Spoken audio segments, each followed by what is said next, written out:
Aloha, Leo. Hi. Hi, how are you? It's Dave Lawrence from Hawaii Public Radio. Hi, Dave.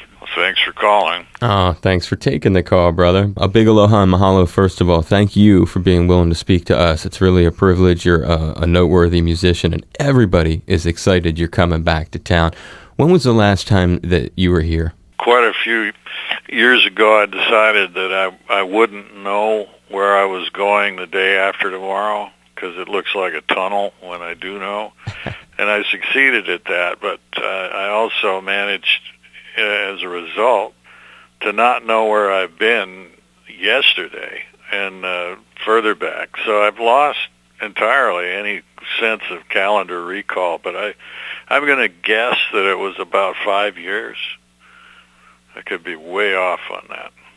And any memories that come to mind of that visit or of any other visits? Well, yeah, I was chasing a guy named Steve Grimes around Maui, a guitar builder, and it never happened. It was, I think Kurosawa has made some movies about that phenomenon. The drama that never develops. He's a great builder. I think he's off the island now. I think he's back in the mainland somewhere. And you were seeking him out for something custom? Explain. Well, I have one of his guitars, and I just wanted to see what he was doing these days. I'm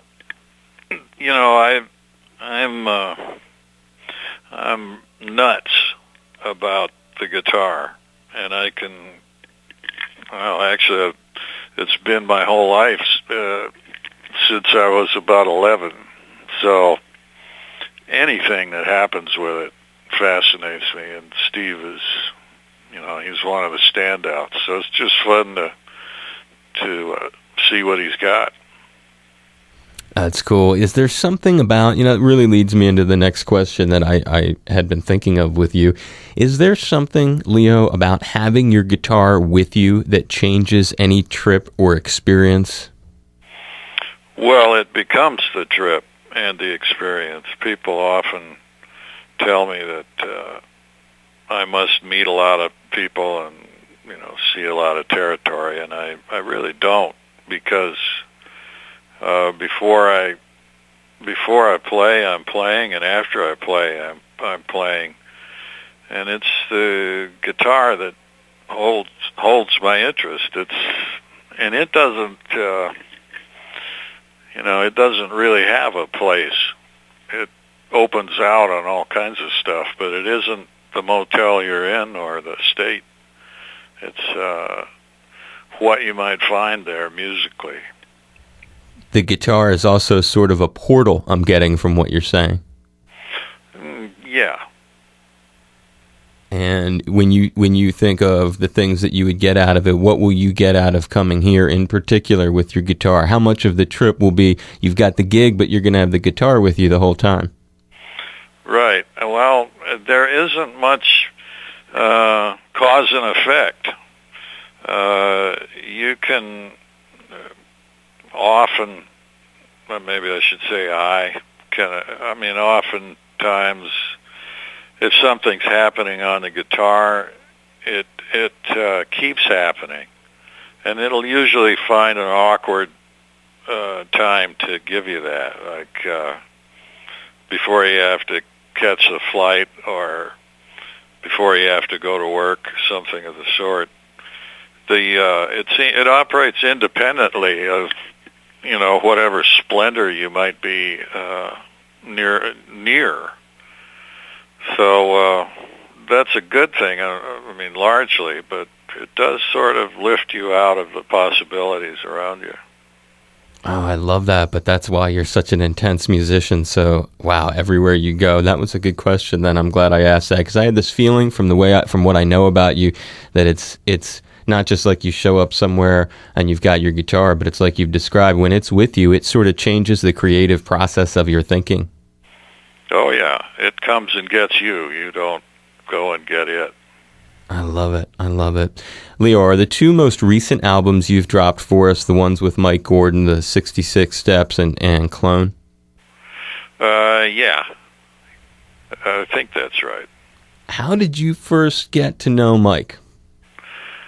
We met at some festival, but we really didn't start talking to each other until a job that I was playing in Burlington, when he gave me a book called Mike's Corner.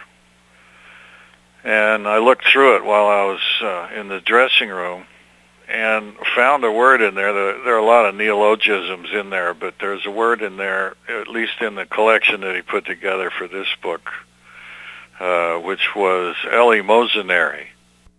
And I am one of maybe 3 people who know what that word means. And it's in The French Lieutenant's Woman, where I first ran across it. John Fowles, who made more use of words than most of us do. And that was kind of the hook. I wanted to find out why it was in there, and I never did. I never found out where he got the word. And like most things musical, what Mike and I did started as a friendship. And the music just, if the friendship is there, the music will kind of happen automatically. Actually, you assume that it will.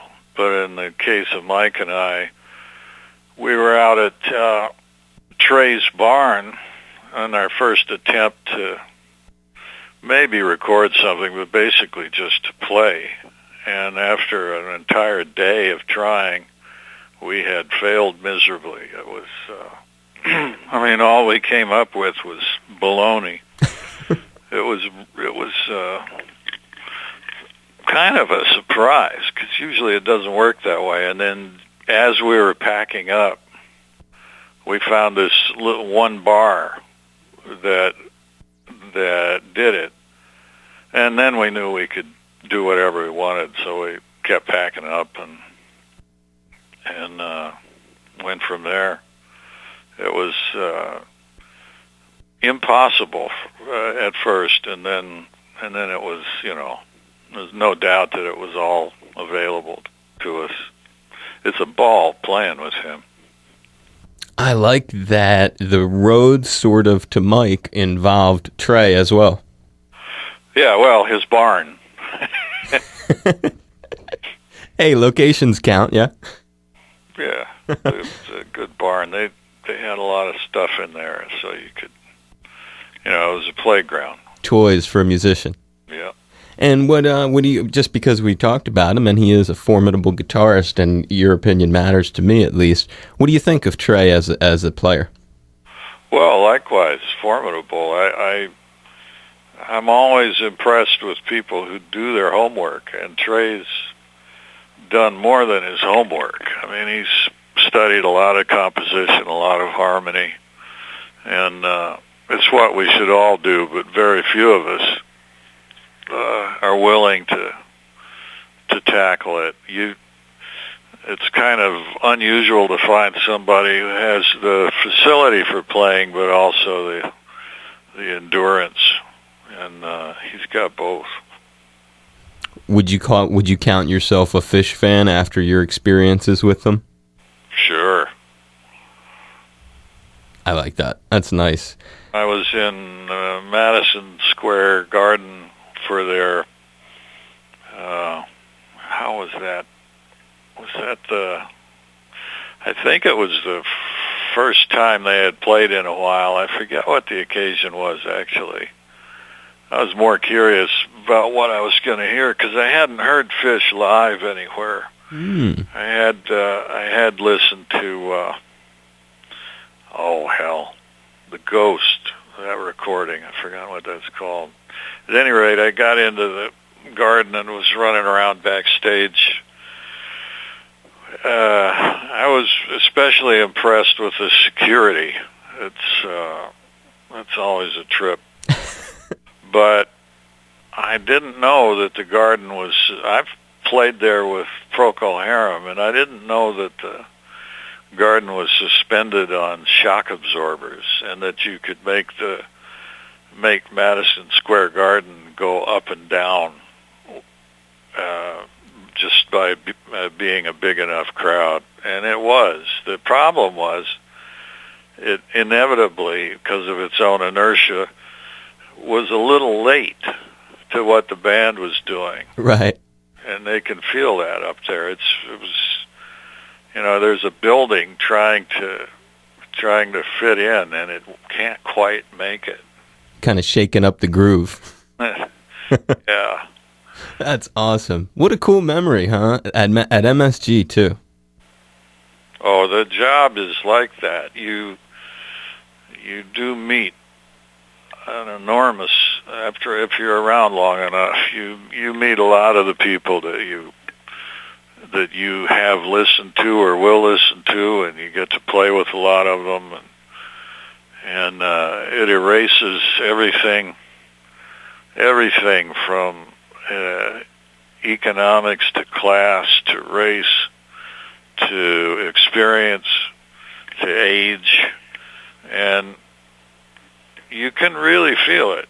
The longer you do it, the more you feel it. I used to wonder in the beginning why these old guys that I was running into, like Son House, for example, or Fred McDowell, were as they were. That's hard to describe what that is, but I just wondered where that came from and what it was. And it happens automatically from a lifetime of playing. So I get to meet a lot of people and ask questions that I wouldn't be able to ask if I weren't also playing. And I met Dizzy Gillespie in Italy when he was loading the drum kit into the back of a station wagon. He was the roadie for the day, and I told him I'd read his autobiography, which is, as far as I'm concerned, required reading. It's called To Be or Not to Bop. And I asked him how he was doing, and he repeated something from the book, which was that you really have to give up a lot in order to maintain the playing. And, he was talking about what, say, Charlie Parker would not give up or could not give up. And that's what Son House and Fred McDowell were doing when they weren't playing, when they're sitting around the hall or wherever we were. They were just letting their motor idle, and they knew how. It's something to see each player's approach to performance, and because that's really the whole thing in a nutshell. And that's always what I get out of seeing a band like Fish or watching Mike, the way he writes compared to the way I write, for example. It's fascinating. It's a great outlet for you in a lot of ways, I'm sure. Getting to do what I would say is pretty experimental work with him on those records. Picking up on something that you said, it's fascinating speaking to you, Leo. I hope when you come to town I can get a little bit of time with you. But my thoughts, something you had just been saying about all the different folks and the way artists evolve through the years because of the experience of doing what they're doing. I'm wondering, as we sort of wrap this up, if there are lessons that you've had to learn the hard way or that are of seminal importance that you feel you've picked up from meeting some of those folks. Well, like anyone else, a musician isn't going to learn from someone else. They can tell you, they can even show you, but you have to learn it on your own. And there is a point that seems to hit every player that I've known of, where you get busy and you're playing a lot and you're tired. Because it does take some energy, and some people will quit. They'll stop for a year or 6 months, and that's it. That'll be the end, because you don't get to pull the plug temporarily. It's like life support, and once you pull it, you can't plug it back in. Some people seem to have a sense that that's in the works, and they don't pull the plug. And but other folks don't have that sense, and frequently, it's family or something like that's driving them. But you have to, if it's there, it's always a shame if someone quits. I think old guys in performance have learned what happens when you don't quit. And they can tell you all of the baloney that came with not quitting. But I don't think many people would give it up. Chet Atkins had, now I'm probably going to get some of this wrong, but he'd had colon surgery, lung surgery, prostate surgery, and brain cancer, and in the course of about 20 years. And he was unchanged. He was playing all the time. He played every weekend on the road, and then once a week in Nashville at a place downtown. But the thing that stopped him was spraining his thumb in the front yard. So I guess that's what you learn. And not to break that sense of momentum. Yeah, well, yeah, it's kind of like looking.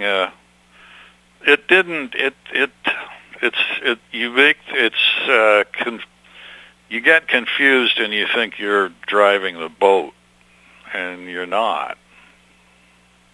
It isn't the crowd that drives the boat, but it isn't the player either. Arthur Rubinstein, one of the world's great musicians, said that it was the secret current. It's a horrible name, but I think he's right about that. Man, you've tapped some amazing stuff, Leo. When you come to town, do you think it's at all possible that you'd be willing to give me a few minutes in person to record a brief interview with you, or would that be just too crimping your style? Well, it depends on how the travel is going. If we could try and get a hold of each other and see if I'm up for it. I'm pretty sure that I'm going everywhere with the promoter who's from Washington State, and it depends on how the schedule lays out and how much of an asshole I've turned into in the course of things.